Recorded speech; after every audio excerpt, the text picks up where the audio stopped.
we know, now again, everybody's free to augment their body however they want.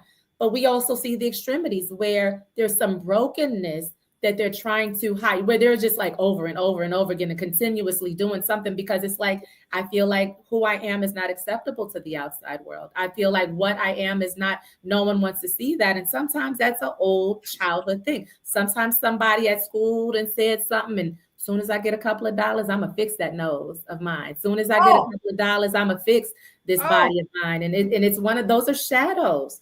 Those are shadows. Those are spots that are dark and heavy and they need to get worked on, you know? Oh my God, the hang-ups. You know, it's really, children shouldn't just stop teasing kids, but I mean, it's the hang-ups that you have, the things that you're like, out. No one is, it's so funny because like, it's stuff about yourself that 9 times out of 10, people don't even care about. Nobody cares. You do, and you're like, they staring at my my ashy elbows. Like, no one cares about your ashy elbows. Ain't nobody waking up thinking about your elbows. Not a single soul on this planet is thinking about your elbows when they wake up in the morning. But the thing is it could be one person, one mean person who had a bad day. It could be a bully who was insecure and having their own issues at home, who could have been getting chewed out and picked on by their own family members.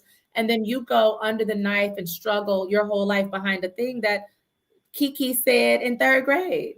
Kiki said in 3rd grade to be living with you because of all the shame. Everybody laughed about it. Absolutely.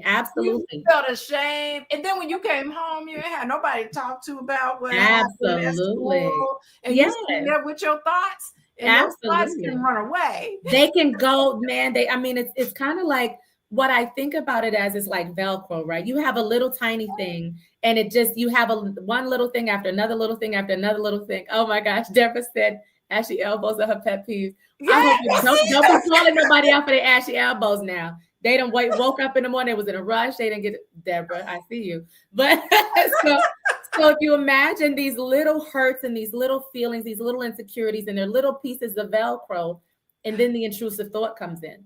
Right? It's just a random thought or a random occurrence or a random trigger. And it just builds up and it builds up and it builds up. And one of the things I teach an ascension class. We have a healing class that I teach on Mondays. And so we had a class earlier today and we were talking about it, is finding the space when you feel yourself kind of going down, right? You kind of feel yourself curving into that slump, because life is full of it, right? Life is full of it. And hopefully as you grow, the slump starts to, you're still slumping, but you're kind of climbing up that hill, right? You're climbing up the hill. And so the lows aren't so low, but having space where you can recognize when I'm kind of taking it a little too far. You know what I'm saying? I'm kind of getting a little too low. So it's a matter of like, I can focus on some of these hardships. I mean, we're talking about, sometimes the shadow is dark. Sometimes it's abuse.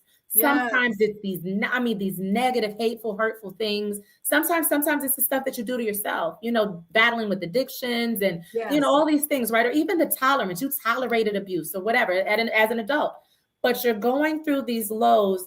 You got to have a little sign, a little indicator telling you when you're taking it too far.